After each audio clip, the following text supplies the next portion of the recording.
So the last time we spoke about Andrew Schulz on this channel, we saw just how abusive he can be to his guests. DJ Academics got talked and laughed over for the majority of his 4-hour-long podcast, and to add insult to injury, Andrew pressured him to take highly addictive nicotine pouches even after he said no. Just try it. Will you just try it? I got addictive personality for real, for real. You can literally take it out a second afterwards. You're not gonna feel anything. Hell no. Hell just try one. No, I can't do it, brother. I can't do it. Just try one. No, because I'm gonna be addicted. You're not gonna be addicted. It's such a stupid thing to think. If that wasn't bad enough, Schulz spent a large part of his episode with Logan Paul, groping him and making inappropriate comments about his physique. He's growing. Feel that though. Feel that. I've been trying to size him up, and I'm like, yo, he's kind of big. Got you. Andrew. Come on, I'm insulting the guest. Come on, bro. Serious. Let me tell you Take something. your shirt off. Take your shirt off, though. Take your shirt off. Take your shirt off. Nah, we won't be able to hear it. Oh, let's go. Let's go. Yeah. This was pretty hard to watch, but the most difficult to sit through had to be the episode with Whitney Cummings. Is listening hard for you? This is what it looks like when you're listening. This is you listening, right? This is you. I'm not talking. What do I do with my face while the other people talk? That's what I'm saying. I think it's hard to be It's so tough on the road. No, it's not what I fucking said. What are you Guys doing? trying to tell you to go back to the hotel. I'd rather you look at me and just think about like a dog bone.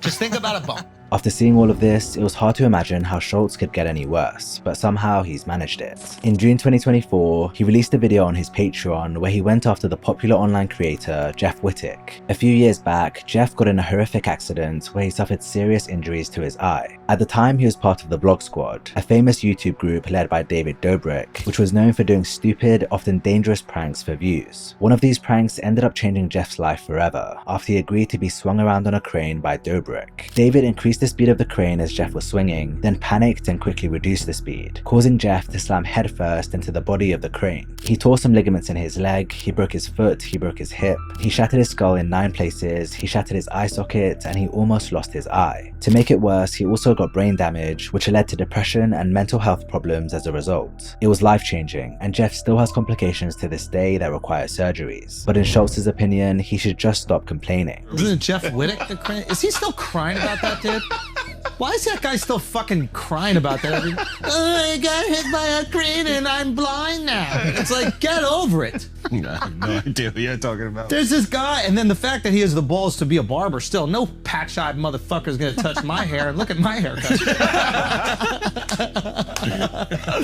But seriously, why is he still whining about that? What's the deal? I guess he like went blind or almost blind from it. But now he's not blind, right? I'm not sure. I think he has to keep going through more surgeries, but I don't know the stats. So David Dobrik knocked him with a crane or something? I guess, I don't know. Spun him around on a crane. But he agreed to do it? Yeah, but he didn't know how fast it was gonna go. Oh, that's a good excuse. Well, if it was gonna go 10 miles per hour, I would have done it. I didn't know it was gonna go 20.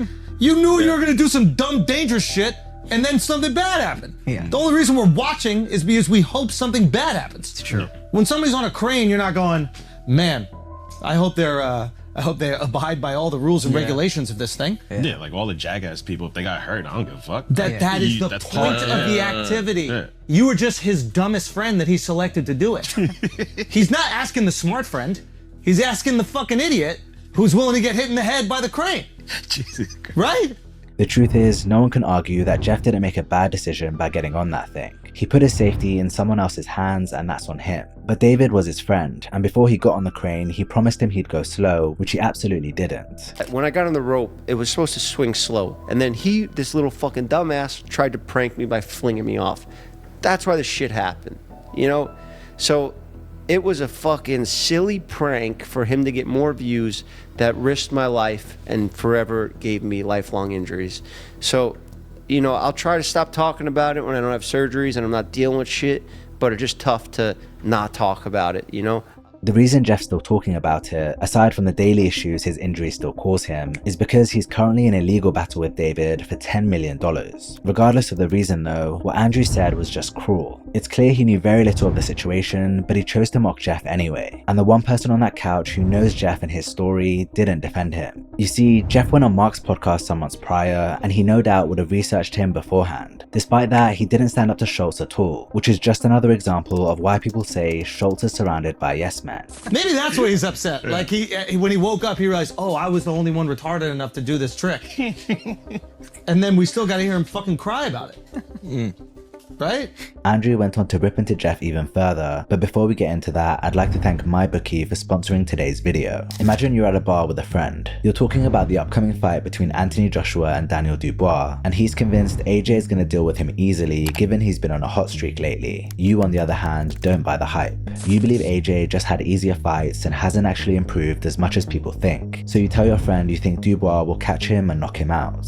Fight day comes and AJ gets knocked down in the first round. He's being caught left, right and center, and in the fifth he gets viciously knocked out. You tell your friend I told you so, but bite yourself for not putting a bet on Dubois, given even a small bet would have landed you a pretty payday. I've been in this situation, but ever since I started using MyBookie, that's become a thing of the past. With the ability to bet on all my favorite sports with the click of a few buttons, I've been able to cash in on my sports knowledge rather than just getting recognition amongst friends. You could do the same, and MyBookie is here to help with an incredible offer. They're offering a bonus of up to $1,000 on your first deposit, matching 100% of whatever you put in. And if that wasn't enough, they'll throw a $10 casino chip in there as well. To claim, all you have to do is follow the link in the description of this video and use the promo code TELLUSMORE. Don't be left with regrets like I was and sign up to MyBookie today. Well, do you think it's like... I don't know enough. I just know David Dobrik was seemingly not very well liked. Yeah, but he could be a piece of shit too. Yeah, okay. Well, I fair. don't know if Jeff is a piece of shit. I don't think he's a piece of shit. But It's it just is enough. annoying? It's just enough with it. Like, come on. Did he do a new thing? Did he come out with something? It's just every day I see it. It's like, oh my God, my eye. It's like, oh yeah. I don't know what happened to Slick Rick's eye. He don't fucking bitch about it every goddamn day.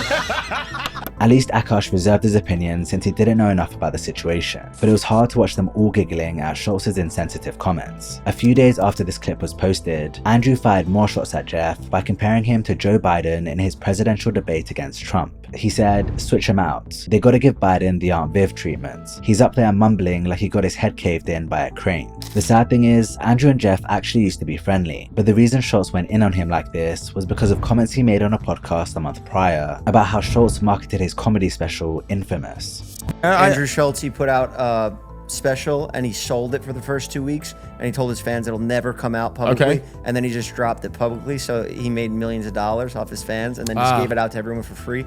You can see why Andrew might not have liked this, but responding the way he did was petty and showed how fragile his ego is. Jeff hasn't really been able to let it go, and recently he sent a barrage of texts to Schulz in anger. Honestly, they were really cringy. Like he opened with, yo, it's your worst nightmare, and he's a 34-year-old grown man. But what was interesting was how Andrew responded. He seemed measured, almost nice, but he probably expected Jeff to share the conversation online, which he ended up doing. What's funny is, Schulz didn't apologize for anything he said, and in fact, he asked Jeff to apologize for what he said about his comedy special. I said a like stupid little thing and he crossed the line way further, and I guess we're both just New York fucking assholes. The way he went about it was just, you know, but the way I went about it was obviously childish too, you know? I forgive you. It's fine, you know? I apologize for going on Chris's show and pointing out a thing that was your trigger.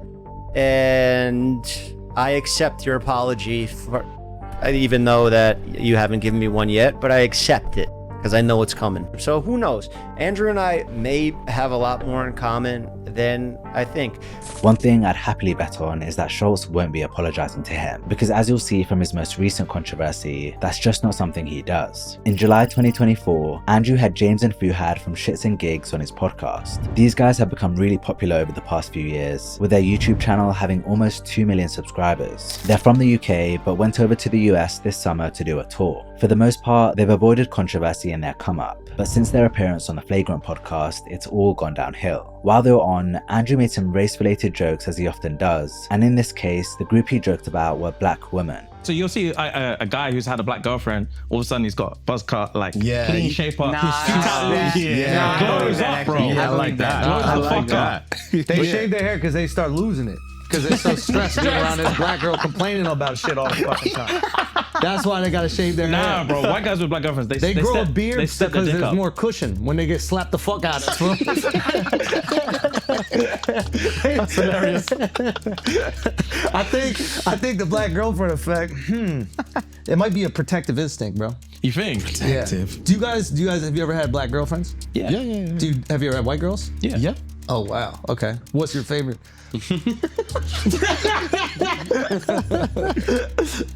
We love them all. Yeah. Oh really? We love them all. Yeah. That means white. Yo, who gets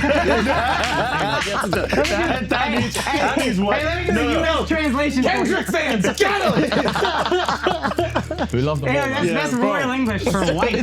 Now, as I mentioned, this episode was released in July, and for a couple months, nothing came of it. However, after James and Fuhad appeared on the Poor Minds podcast a few weeks ago, things started to go very wrong.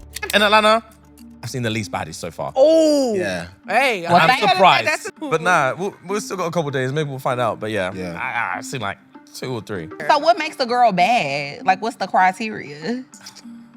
It varies though. It does vary from girl to girl. Just matters how you own it. Facts. Like you can be like, there can be a skinny girl who wears the fuck out of being a skinny girl. And she just rocks it. And then you got a thick ting who just owns the shit out of being a thick ting. And it's bad is bad is bad. That's a PR answer. It's PR answer. It's Oh, It's beautiful. If you have, I'm not saying everyone's beautiful. I just told you Atlanta's clapped. I never said everyone's beautiful. I just said I'm not seeing any baddies here. What James said here really rubbed people the wrong way. Atlanta is known to have a significant population of black people, and specifically a lot of beautiful black women. So James's comments were interpreted by many as him saying they aren't attracted to black women. This might not have been such a big problem if someone else said it, but a large part of James and Fuhad's fan base is black. They make a lot of microaggressive statements.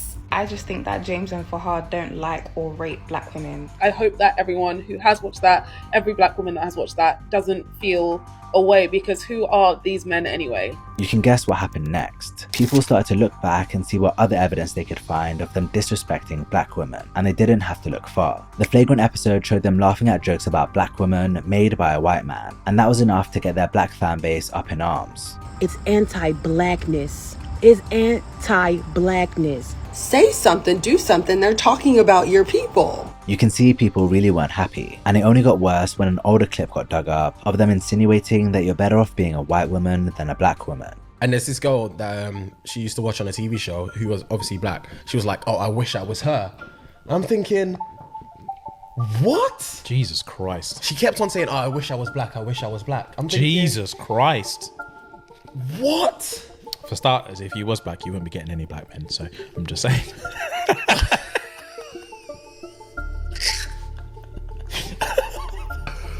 It's just like, that's such a bold statement to say. I wish I was black. I wish I was black. Like, yes. What's going on in your life? What? Do you know what I mean? You're white, fam. You're white. You're winning. You've won the game. This really didn't look good, and clearly James and Fuhad were feeling the heat, because not long after all of this blew up, they released a video apologizing. Andrew and his crew reacted to the apology on their podcast, but not before mocking them for apologizing in the first place. Any listeners here that are upset at us, we just want to let you know that you're going to stay upset. Okay, what we're not going to do is sit here with our dicks tucked between our legs apologizing on the podcast for jokes. Okay, matter of fact, we have a new apology video that we should definitely watch. Before we get into today's episode, quick PSA, quick acknowledgement. So, if you know, you know. If you don't, that's fine. But we just wanted to address something that's happening at the minute. This past weekend, there's been a couple clips going around from when we did a session on the Flagrant podcast while we were on our US tour.